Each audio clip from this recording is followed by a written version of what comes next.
Is a rental property worth buying? How do you know if an investment opportunity is a good deal? You can buy a property for lifestyle purposes, like buying a house to live in it, or you can buy a property for investment purposes, like buying a house to rent it out.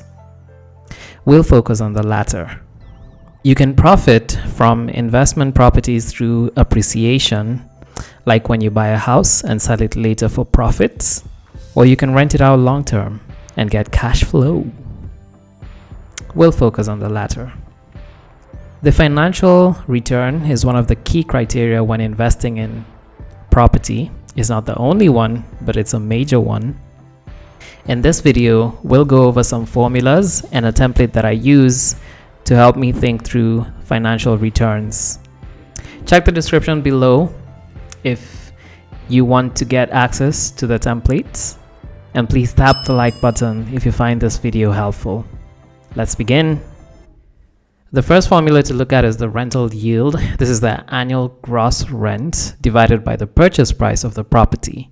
So for example, if you buy a property worth 2.4 million and the monthly rent is 20,000, then 20,000 times 12 is 240, divide by 2.4 million is 10%. This is useful for comparing the top line and filtering through a lot of properties. It's what you usually get more easily because it doesn't involve expenses.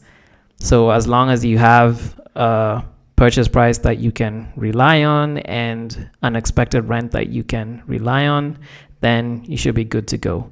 The higher the better, up to a certain point. 12% rental yield is better than 6%.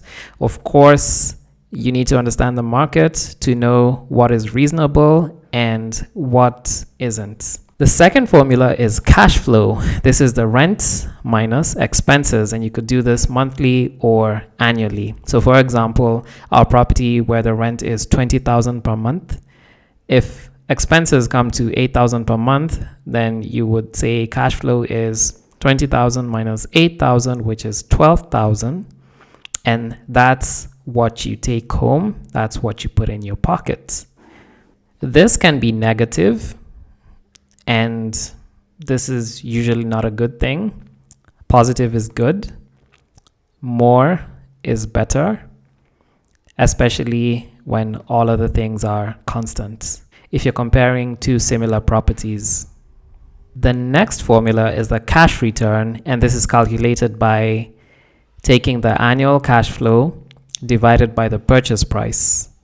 So for example, we had an annual cash flow of 144,000. This is 12K every month times 12, and then divide that by 2.4 million. This will give you a cash return of 6%. This is useful to compare the rental property you're considering with other asset classes. So for example, you could look at the net interest rate that you get from your bank accounts, government bonds, or other investment funds. One thing to note is that rents and property prices usually appreciate, and this isn't the case for some other asset classes or investments. The last formula I like to look at is the adjusted cash return. This is calculated by taking the annual cash flow divided by the total purchase costs. So the purchase cost here includes the purchase price for the property and any associated costs to get the property tenant ready. We have our property, which is 2.4 million purchase price, and on top of that you need to pay additional costs of 150,000.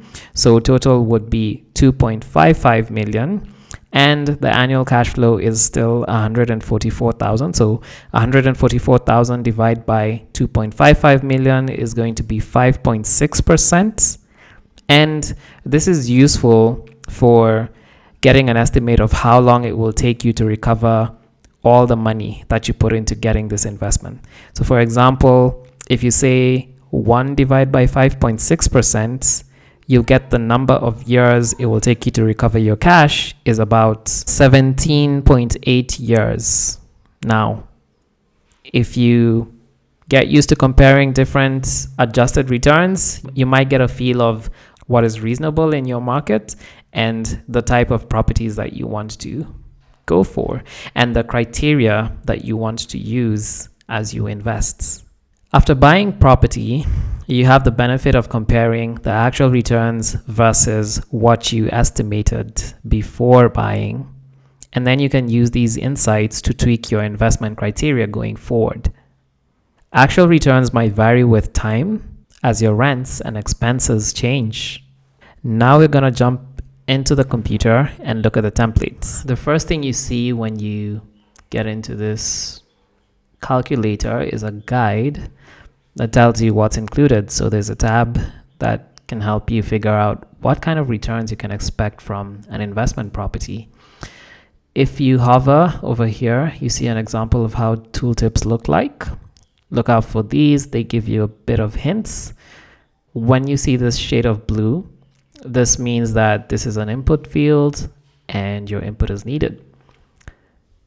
Let's go to the main tab, and this is a demo, but the template looks exactly like this when you get it. At the top, this is where you'll find the adjusted return. Here you find the cash return, and then here you'll see the net income, which is the cash flow. Imagine that you were surfing the web and you came across an ad for a rental property. The seller was offering a 1-bedroom at 3 million, and the expected or estimated monthly rent was 25,000. Is this a good deal? This is what you can do. So the property sale price or the purchase price is 3 million, and the estimated monthly rent is 25,000. So when I plug those two numbers over here, already I see that there's some figures populated over here, but we'll get to that later. When it comes to expenses, there's several expenses you can expect from a rental property. One is rental income tax. And say, for example, this is 10%. You have to confirm this. Then another thing is property insurance, and this is 0.1% estimated over here, which would be 250, depending on the rents. Assuming the annual maintenance costs amounts to 1 month of rent, then that would be 8.33%. Management fee, let's say it's 10%. Well, this could vary. It could be less than 10%, it could be slightly more than 10%, but we'll go with 10% over here. So this would be 2,500. Vacancy, same thing as the maintenance costs. That means that in a year, your rental property is vacant for 1 month. So this would be 8.33% per month, amounting to 2083. And then service charge, let's say that this is 1,000. Going by these percentages, these expenses, from your monthly gross rent of 25,000, you need to deduct all this, and what you have left, the cash flow or net income, is 14,584. Multiply that by 12, you get 175,000, which would mean your cash return is 5.83%. And you can compare this to the net return from other investments you have access to. Additional purchase costs, these are legal fees, taxes, utility fees, if you borrowed money, any financing costs, renovation costs that you need to incur to get the place tenant ready. So here we're working with an example of 7%. This also varies. It depends on the state of the property and where the property is located. 7% of the property purchase price is 210,000. And so this plus 3 million would make the property cost 3.21 million, and the adjusted cash return is 5.45%. So the payback period would be 18.34 years. So this means that it would take you about 18 years to get back all the money that you spent to buy the property and to get it in a place where you can rent it out, and you've cleared out all the legal fees and any other additional costs that were needed in the purchase process. I think it's reasonable to be a bit pessimistic when you're considering deals, but you can also look at a more optimistic scenario in case you have more information. So for example, if you won't need property insurance, then you could put that as 0 on this side. Maintenance costs, assuming it's a new building, and you don't have to worry about that for at least the first year, or sometime you could leave that as 0 or whatever figure is reasonable.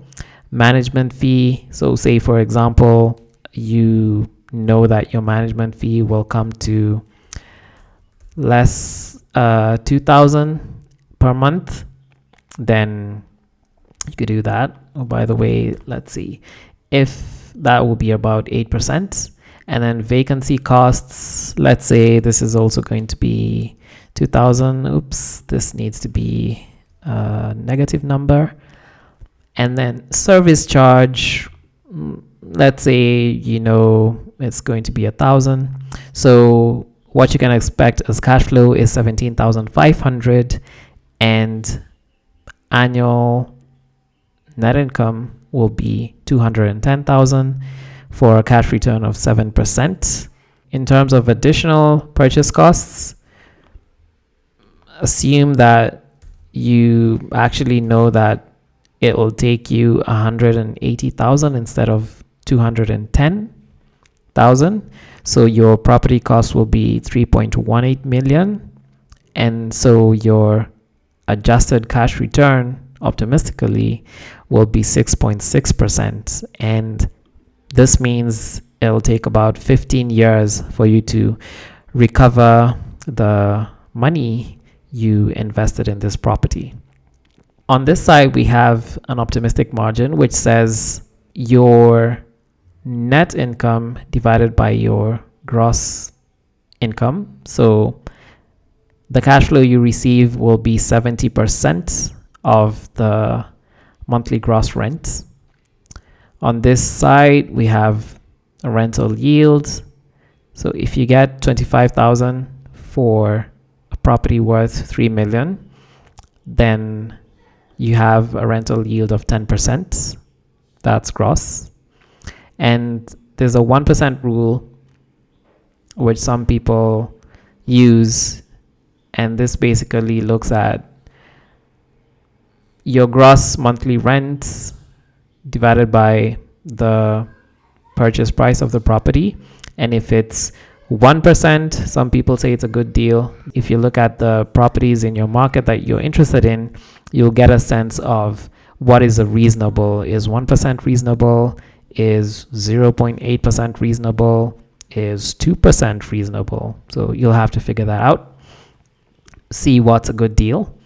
Then if you want to buy a property and you want to make sure that you get, for example, a 12% gross yield, that would be equivalent to 1% per month. You could just plug in 12% here, and this would say that you need to get this property that has a rent of 25,000 per month at 2.5 million. So if you're going to negotiate with somebody, or you're going to look for specific properties that meet your criteria of 12%, then if you know the rents that you can expect, You'll be able to determine how much should you budget for, and this would inform part of your buying criteria. So that's it for this one. You have several things to think about. Top line, we have the adjusted return. Is this good in terms of how long it will take you to get back your funds or other investment opportunities that you have available to you?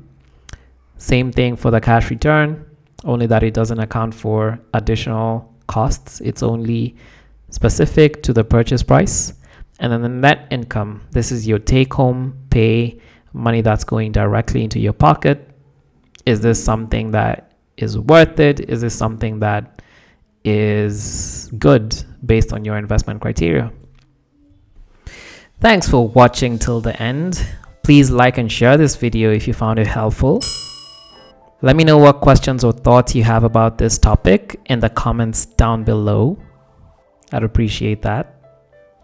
As a bonus, remember to gather market intelligence and do your due diligence on the seller and the property to verify information presented to you and help you make the best decision you can before signing the deal.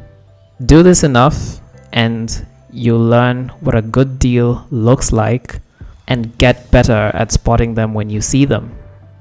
One of my coaches likes to say that if you go to the market looking for a donkey, but you don't know how a donkey looks like, you might end up buying a cow thinking it was a donkey. So this is key. Practice makes you better. Also, seek advice and services of competent professionals before closing the deal. Proverb says, victory is won through many advisors. May we be blessed to discern a good deal from the bad. May we have the wisdom to win at investments and life. Till next time, grow the goods.